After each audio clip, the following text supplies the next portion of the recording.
Assalamu alaikum wa rahmatullahi wa barakatuh, mes chers frères et sœurs. Aujourd'hui, je vous invite à plonger dans un mystère que peu osent aborder. Une vérité voilée, silencieuse, profonde. Celle qui entoure les souffrances du Mahdi, ce personnage promis à une mission titanesque.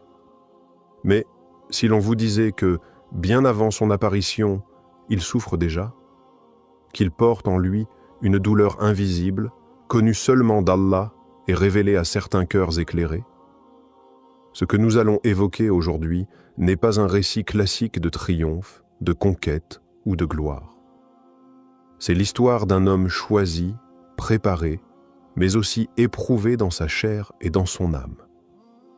Un homme que l'on imagine souvent comme fort et conquérant, alors qu'en réalité, sa force naît d'une épreuve intime.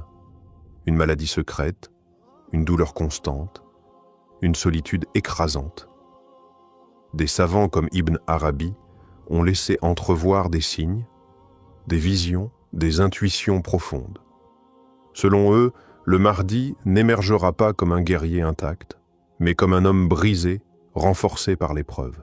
Et si cette maladie dont il souffre n'était pas un obstacle, mais le signe même de son élection divine? Aujourd'hui, il ne s'agit pas seulement de parler du Mahdi comme d'un futur dirigeant. Il s'agit de découvrir l'homme, celui que Dieu prépare dans le secret, loin des regards, dans la douleur, dans le silence, et dont la guérison pourrait bien être liée à celle de toute la Oumma. Frères et sœurs, êtes-vous prêts à entendre ce que peu osent dire? Êtes-vous prêts à voir le Mahdi, non pas comme un mythe, mais comme un cœur qui saigne pour nous? Lorsque l'on explore les textes spirituels les plus profonds, on découvre que le Mahdi n'est pas seulement un leader politique ou religieux, mais un être façonné par des souffrances invisibles. Des figures comme le cheikh Ibn Arabi, dans ses révélations mystiques, évoquent un être dissimulé, éprouvé dans son corps et dans son âme, avant même d'apparaître au grand jour. Dans ses écrits, Ibn Arabi ne décrit pas le Mahdi comme un homme sans faille, mais comme un serviteur brisé et humble, portant en lui le poids d'un immense secret. Il parle d'un homme caché parmi les gens, vivant dans l'anonymat, supportant des douleurs que peu peuvent y comprendre. Ces souffrances ne sont pas là par hasard. Elles sont un langage, un rappel, un pacte silencieux entre Allah et son serviteur. Certains textes anciens rapportent que le Mahdi serait affecté par une douleur physique continue, une faiblesse corporelle qui contraste avec la puissance spirituelle qu'il incarne. Il ne s'agit pas de simples maladies comme nous les connaissons, mais de blessures symboliques liées au destin de l'humanité. Sa douleur serait le miroir de celle de la Oumma. Plus elle est affligée, plus lui aussi est touché. D'autres savants parlent de nuit noire spirituelle, de solitude extrême, de silence imposé. Le Mahdi n'est pas formé dans la facilité. Il est forgé dans l'épreuve, car seule l'épreuve purifie, élève, réveille. Et pour guider les cœurs brisés, il faut avoir connu la fracture de l'intérieur. Ce n'est pas un héros de conte, c'est un cœur choisi, éprouvé, élevé. Et ses souffrances sont la première révélation de sa grandeur. Avant même la lumière, vient la brûlure. Les souffrances du Mahdi ne sont pas une simple fatalité. Elles portent une signification profonde, enracinée dans la tradition prophétique et la sagesse divine. Dans l'histoire de l'humanité, aucun envoyé, aucun homme choisi par Allah n'a été exempt d'épreuves. La douleur devient alors un sceau d'authenticité, une preuve de la proximité d'Allah. Le Mahdi, comme les prophètes avant lui, est purifié par la maladie et l'oppression silencieuse. Ce n'est pas une punition, c'est un affinement.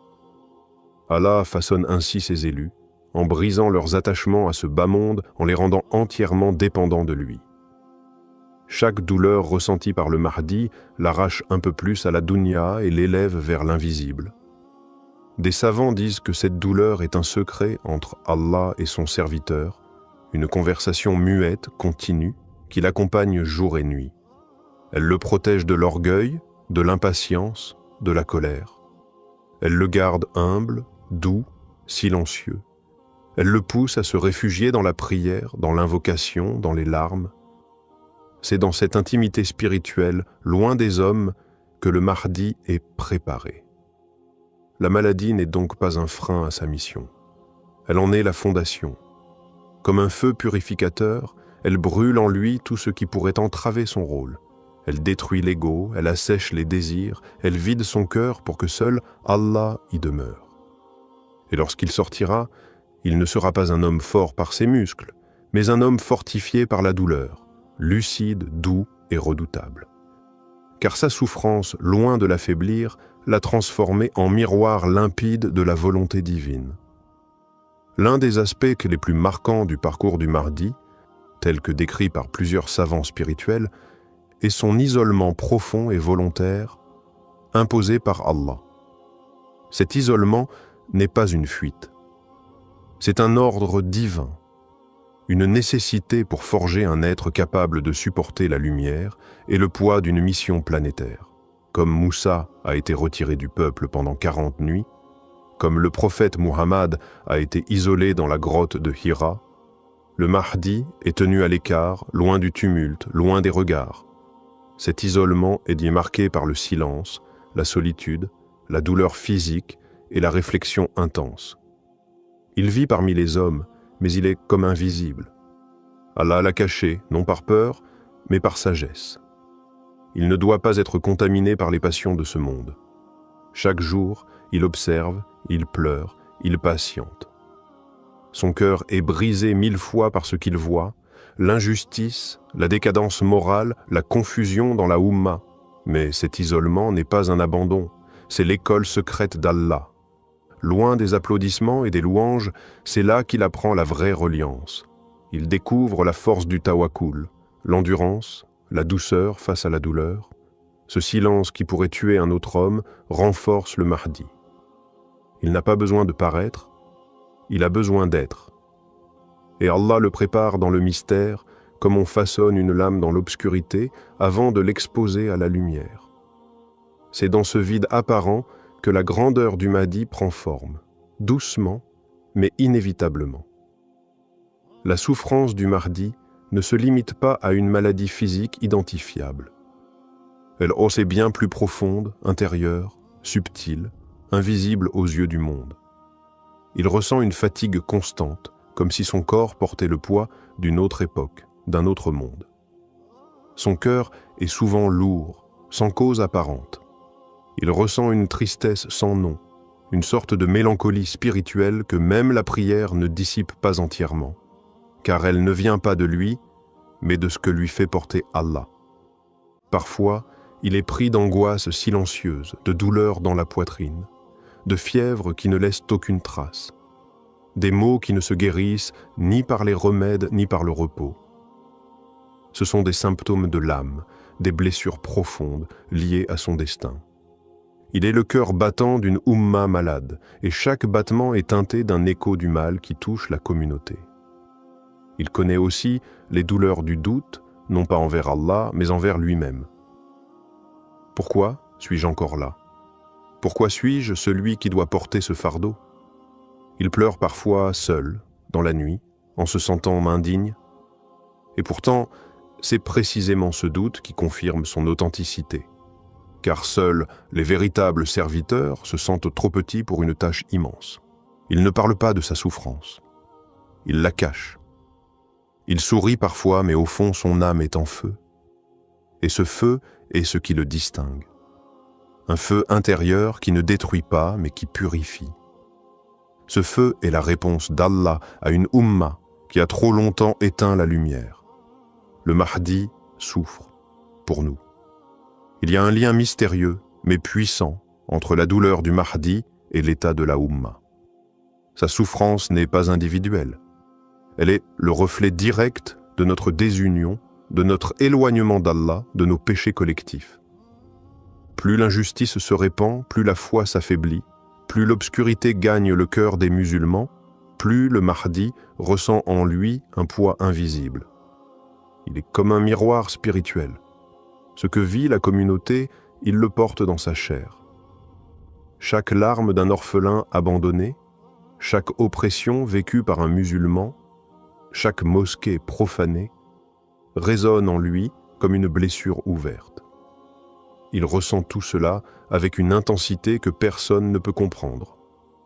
Allah a placé en lui une sensibilité spirituelle hors norme, afin qu'il soit capable de représenter, par sa propre douleur, les maux profonds de toute une nation. Mais cette souffrance n'est pas vaine. Elle est le prélude au réveil. Elle est comme les premières secousses avant la délivrance. Car quand la douleur atteint son apogée, quand l'injustice devient insupportable, le Mahdi est alors prêt à apparaître. Sa guérison viendra avec le réveil des cœurs, avec le retour vers Allah, avec l'unité retrouvée. Plus encore, c'est notre retour sincère qui soulagera sa douleur. Car Allah ne l'a pas envoyé pour marcher seul, mais pour guider ceux qui veulent revenir. Si la Ummah guérit, lui aussi guérira. Si elle se lève, lui aussi se relèvera. Son mal est notre miroir, et sa lumière, Inch'Allah, viendra de notre Tauba. Frères et sœurs, il est temps d'ouvrir les yeux. Le Mahdi ne viendra pas comme un héros de fiction, fort, inébranlable, célébré dès son arrivée. Non. Il surgira blessé, silencieux, marqué par les années d'attente et de douleur. Il sera celui qui a pleuré pour nous avant même qu'on pense à lui. Et si nous ne réalisons pas cela maintenant, nous risquons de ne pas le reconnaître quand il apparaîtra. Il est celui dont la souffrance nous accuse. Car tant que nous restons divisés, tant que nous vivons loin d'Allah, tant que l'injustice règne parmi nous, il ne peut pas être soulagé. Il est comme suspendu dans le temps, attendant que la Oumma réponde à l'appel divin. Il n'est pas en pause, il est en préparation. Et chaque jour qui passe sans réforme est une journée de plus où il endure pour nous. Il ne cherche ni gloire ni pouvoir. Ce qu'il veut, c'est une communauté debout, une nation réconciliée avec son Créateur, des cœurs vivants qui ne suivent que la vérité. Mais cette vision ne se réalisera pas par magie. Elle commence avec chacun d'entre nous, car notre changement, aussi petit soit-il, soulage un peu de son fardeau. Frères et sœurs, le Mahdi n'est pas un mythe. Il est réel. Et il souffre peut-être en ce moment, quelque part, dans le silence, attendant qu'Allah lui dise « Sors ». Mais avant ce moment, posons-nous cette question sincère. Sommes-nous prêts à le suivre? Ou serons-nous ceux qui l'ignoreront, trop occupés par ce bas monde? Ne le laissons pas porter seul la douleur du monde. Réveillons-nous, relevons-nous, revenons à Allah.